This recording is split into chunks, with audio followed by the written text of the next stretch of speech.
Bumpy Johnson in prison. How he secretly continued running Harlem from behind bars. Harlem, New York, the 1950s. Jazz filled the streets from basement clubs where legends were born nightly. Culture thrived in every corner. Artists, writers, musicians, creating works that would define a generation. But behind the music and lights, power moved silently through these streets. At the center of this hidden world stood Ellsworth Raymond Johnson, Bumpy.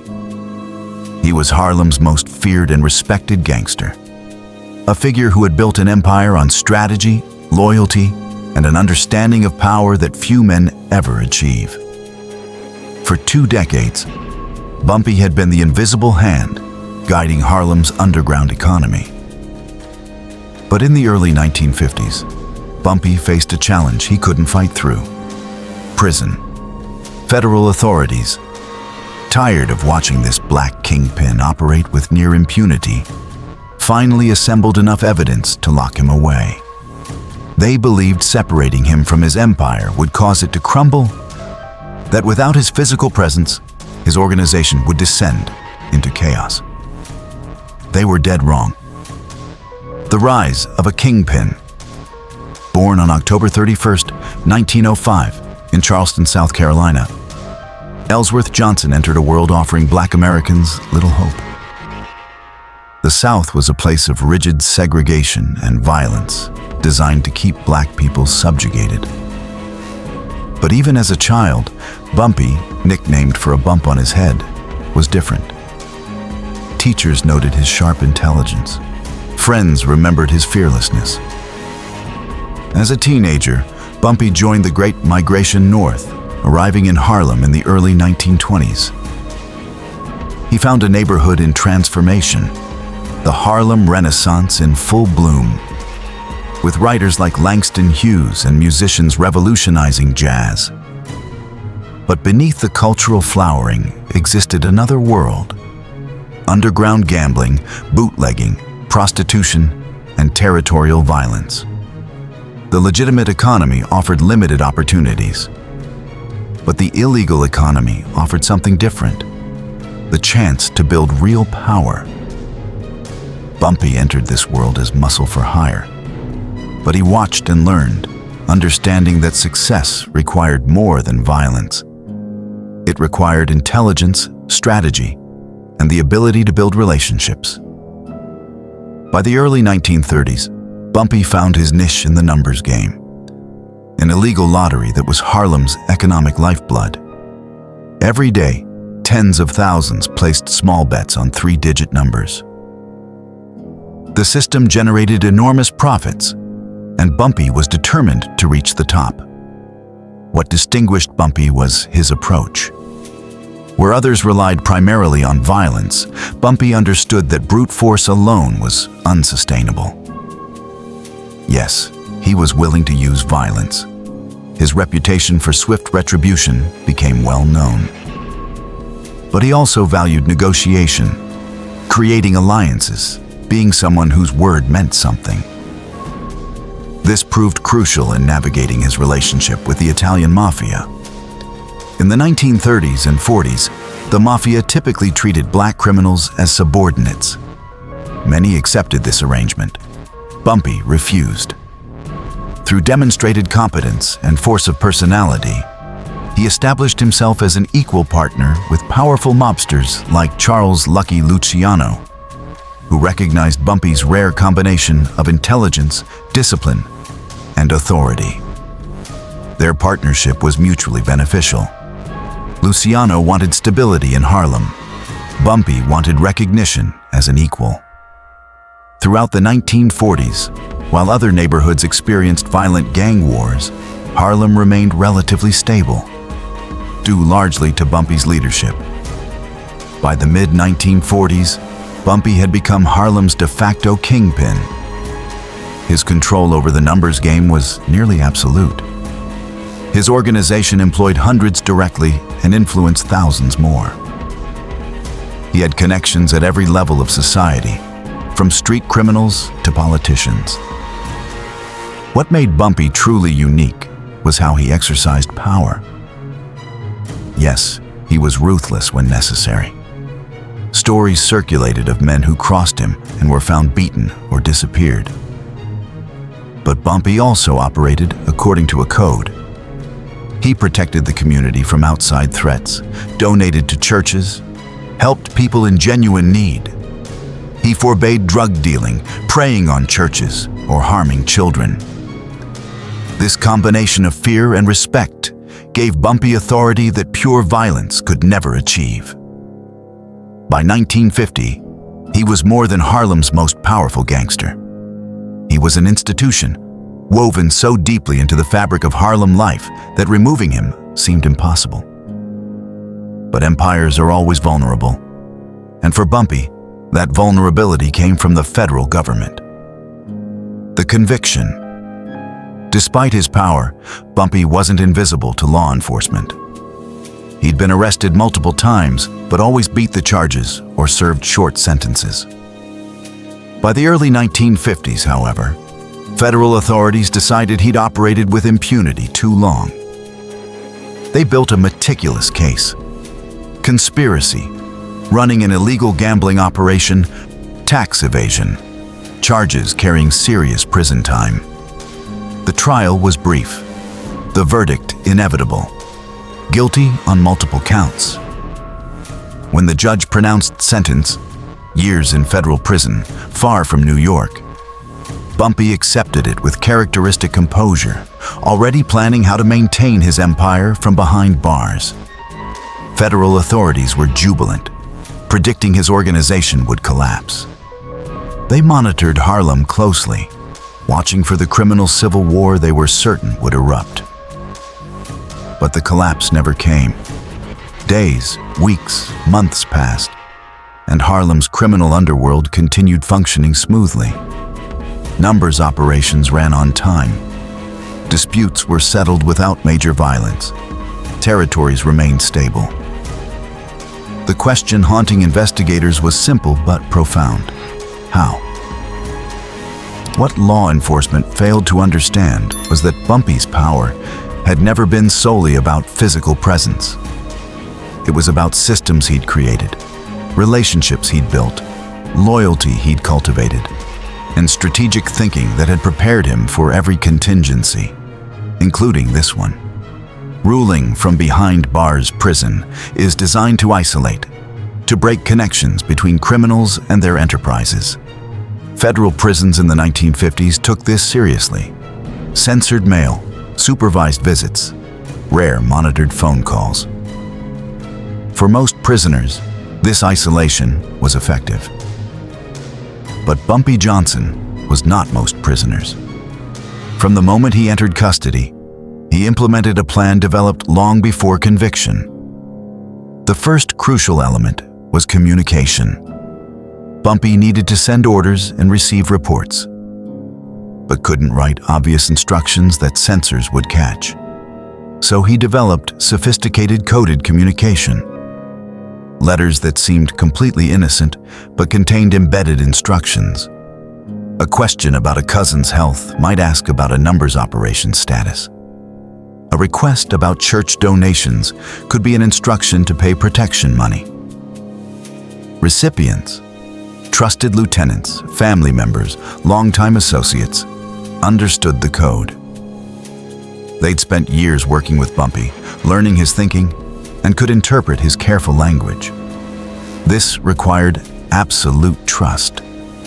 Betrayal would collapse everything. But written letters had limitations. They were slow and risky. So Bumpy developed additional channels. His lawyers became crucial conduits. Attorney-client privilege meant conversations couldn't be monitored. What appeared to be legal consultations were actually meetings where lawyers delivered detailed reports and carried back complex instructions. Family visits served similar purposes. His wife, Bumpy Johnson, became one of his most trusted couriers, visiting as often as allowed to exchange information and convey orders. And there were the guards. Not all, but Bumpy identified vulnerable ones through careful observation. Once identified, They became part of his network, smuggling uncensored letters and carrying verbal messages for substantial payments, and with clear understanding of consequences for betrayal. Through these multiple channels, coded letters, lawyer visits, family contacts, corrupted guards, Bumpy maintained constant information flow. It wasn't as immediate as being on the streets, but it was enough. The lieutenant's communication alone wasn't sufficient. Bumpy needed people who could translate his strategic vision into tactical action. This is where years of careful planning paid off. Before imprisonment, Bumpy had cultivated a core group of lieutenants, not just enforcers, but intelligent, capable individuals he'd mentored over years. He'd taught them not just the mechanics of criminal business, but his philosophy and strategic thinking. Chief among these was Frank Lucas, a young man from North Carolina whom Bumpy had taken under his wing in the late 1940s. Lucas had arrived ambitious, but lacking direction. Bumpy recognized potential and mentored him, teaching the intricacies of the numbers game, relationship building, and balancing fear with respect. While Bumpy was in prison, Lucas became his primary representative in Harlem, making immediate decisions and ensuring orders were properly implemented. But Bumpy never placed all trust in one person. He distributed authority throughout his organization. Lucas handled street operations, another lieutenant oversaw finances, another maintained mafia relationships, still another managed personnel. This compartmentalization served multiple purposes. It protected the organization if one lieutenant was arrested, prevented anyone from accumulating enough power to challenge Bumpy, and ensured everyone remained dependent on him. From his cell, Bumpy managed this complex organization with remarkable precision, monitoring financial health, authorizing expenditures, resolving disputes, and maintaining crucial alliances, particularly with the Italian mafia, which could have viewed his imprisonment as weakness. But Bumpy had anticipated this. He'd ensured Italian bosses understood his incarceration wouldn't affect arrangements. Through lieutenants, he maintained regular contact, ensuring payments continued exactly as before. The Italian bosses, pragmatic men valuing stability and profit, recognized that Bumpy's imprisonment hadn't made him less valuable. His ability to maintain his organization from prison only enhanced their respect. Enforcement and authority from prison, Bumpy continued enforcing his code through rewards and punishments. When lieutenants performed well, they were rewarded with bonuses, praise, and promotions. Bumpy understood loyalty couldn't be maintained through fear alone. But when rules were violated, consequences followed swiftly. Through his network, Bumpy ensured violations were punished, sometimes financially, sometimes physically, and sometimes finally. A numbers banker who embezzled disappeared. A small-time criminal who tried muscling into Bumpy's territories was beaten severely. A corrupt officer attempting excessive extortion found evidence of his own crimes reaching his superiors. These examples reminded everyone that Bumpy's authority remained absolute. Distance and prison walls hadn't diminished his power. His ability to enforce his will from behind bars made him seem even more formidable. Prison life. Managing Harlem operations was only part of Bumpy's challenge. He simultaneously had to navigate prison life itself. Racial tensions, gang hierarchies, constant threat of violence from inmates who might enhance reputations by taking down a legend. But as in Harlem, Bumpy established himself as a force to be respected. He assessed the power structure, identified key players, and built necessary alliances. He used outside connections to provide services.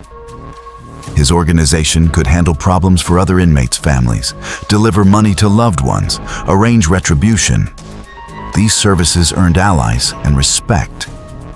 When necessary, Bumpy demonstrated he was still dangerous despite his age. After a few encounters, word spread. Leave Bumpy Johnson alone. He also cultivated relationships with guards, not just through corruption, but through respect. He positioned himself as someone who helped maintain order, earning small privileges, and more importantly, being left alone to manage his operations. The legend grows. As months turned into years, Bumpy's ability to maintain control became legendary. Stories spread throughout the criminal underworld of New York and beyond. Other crime bosses marveled at his achievement. Some tried emulating his methods. Few succeeded. What they failed to understand was that Bumpy's achievement wasn't just about clever systems. It was about relationships built over decades, reputation carefully cultivated, respect earned through a lifetime of being exactly what he claimed to be. Law enforcement grew increasingly frustrated. They'd believed imprisoning Bumpy would dismantle his organization. Instead, they watched his empire survive and continue generating enormous profits. They attempted cracking his communication networks, turning lieutenants into informants, disrupting operations through raids. But Bumpy's system absorbed every hit. One impressive demonstration of Bumpy's control occurred when two of his collectors got into a territorial dispute that threatened to erupt into violence. In the old days, Bumpy would have called both to a meeting and rendered judgment. Now, hundreds of miles away, he had to manage differently. He received detailed reports through his network and sent instructions. Both collectors cease hostile actions immediately. An impartial team investigate. He would render final judgment. Both respected his authority enough to comply. After investigation, Bumpy's judgment was precise and fair. Boundaries were clearly defined. The more aggressive collector would compensate the other, and both would acknowledge Bumpy's wisdom in preventing bloodshed. The dispute was resolved without violence. The organization remained intact. And everyone received another reminder that Bumpy Johnson, despite prison, was still the final authority. Community connection. Throughout imprisonment, Bumpy maintained his relationship with the broader Harlem community. From prison, he continued charitable giving. Churches received donations. Families facing hardship found anonymous help. These acts maintained goodwill, provided moral justification for his activities, and ensured many people had reasons to protect his interests rather than cooperate with authorities. Bumpy also maintained his prohibition against drugs. The 1950s saw the beginning of a massive drug epidemic. Dealers saw enormous profit opportunities. But Bumpy's organization, acting on his prison orders, actively kept major drug operations out of territories under his control. This anti-drug stance was strategic, but had real effects. Throughout the 1950s, neighborhoods under his control remained relatively free of heroin. During these years, the mentorship between Bumpy and Frank Lucas deepened. Through coded communications and messages, Lucas received an education in criminal leadership few men ever received. Learning patience, strategic thinking, relationship maintenance, and balancing fear with respect. Lucas absorbed these lessons, though he would later deviate from some of Bumpy's principles, particularly regarding drugs. Release and legacy. Years passed. Bumpy's sentence wound down. His release day finally arrived. He walked out of federal prison in his mid-50s, having served his full sentence. As he was driven back to Harlem, he reflected on what awaited him. The Harlem he returned to in the late 1950s was both familiar and changed. The streets looked the same, but people had changed. The civil rights movement was beginning to reshape Black America, and the drug trade was establishing footholds even in neighborhoods he'd once protected. His return wasn't marked by public celebration. but word spread quickly. Those who'd worked for him paid respects. Business owners acknowledged his return. Rivals took note. Bumpy met with lieutenants, receiving detailed reports. The numbers game remained profitable. Territories were intact. Mafia relationships were solid. Money had been properly managed. His people had performed well. But Bumpy recognized the world was changing. The drug trade was becoming too profitable to ignore. Federal law enforcement was becoming more sophisticated.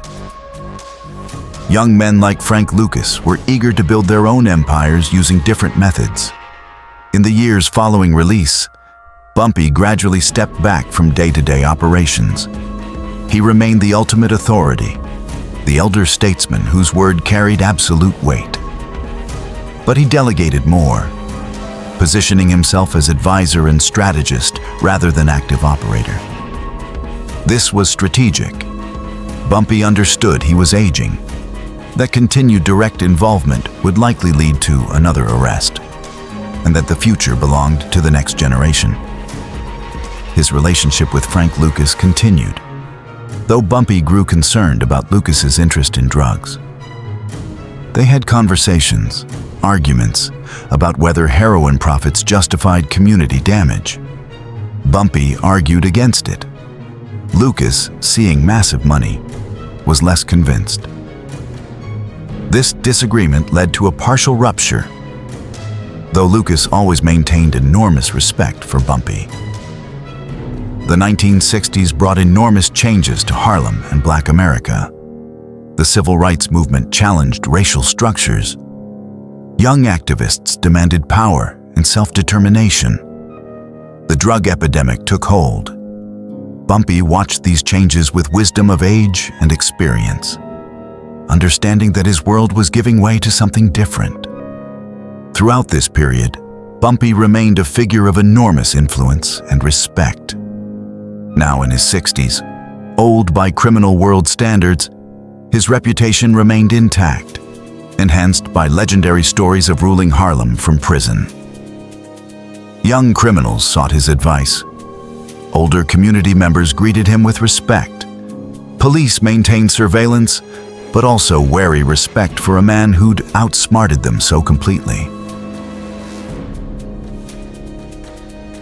On July 7, 1968, Bumpy Johnson was having dinner at Wells Restaurant in Harlem when he collapsed from a massive heart attack.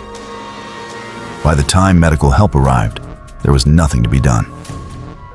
Ellsworth Bumpy Johnson, 62 years old, was dead. News spread through Harlem with remarkable speed. Reactions were complex. Some saw the end of an era, others the death of a community protector. Still others simply acknowledged a powerful man's passing. His funeral drew enormous crowds. Thousands lined the streets. They came from every segment: criminals and business owners, drug dealers and church members, people who'd worked for him and those who'd simply lived in his neighborhoods. Politicians came. The Italian mafia sent representatives. Ordinary Harlem residents came in huge numbers, paying respects to a complicated figure who'd been part of their community's fabric. The enduring legend. More than 50 years have passed since Bumpy Johnson's death. The Harlem he knew has been transformed by waves of change. But his legend has only grown. He's been the subject of books, films, and television series. Each generation discovers his story anew. What makes his story endure isn't just criminal exploits, though those are dramatic. What endures is the demonstration of a particular kind of power and leadership. Bumpy showed that true authority comes not from physical dominance alone, but from intelligence, relationships, consistency, and building systems that function beyond personal presence. His ability to rule Harlem from prison demonstrated leadership principles transcending the criminal context. He built systems that worked in his absence. He cultivated loyalty that survived separation and distance. He created an organization based not just on fear, but on competence and reliability.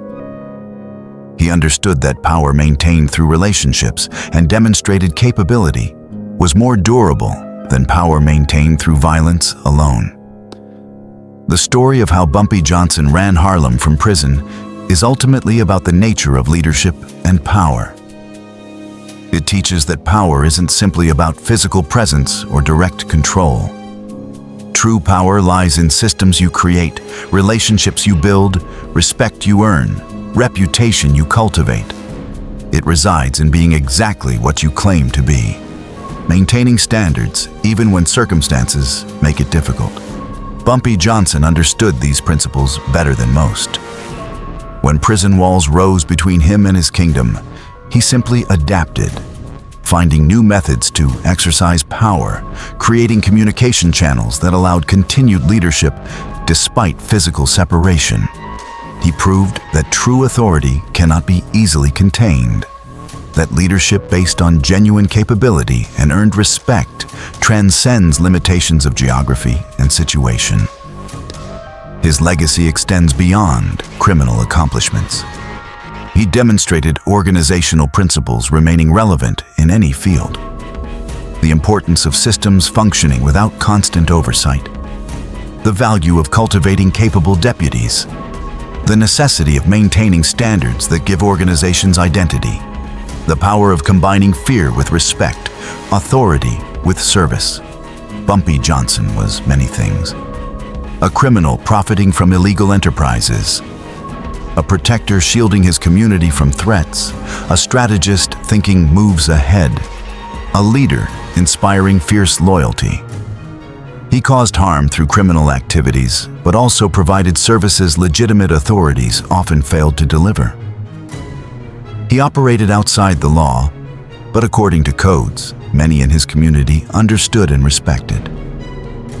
Above all, he was a man who understood power in all dimensions, and who demonstrated that true power cannot be confined by walls or circumstances.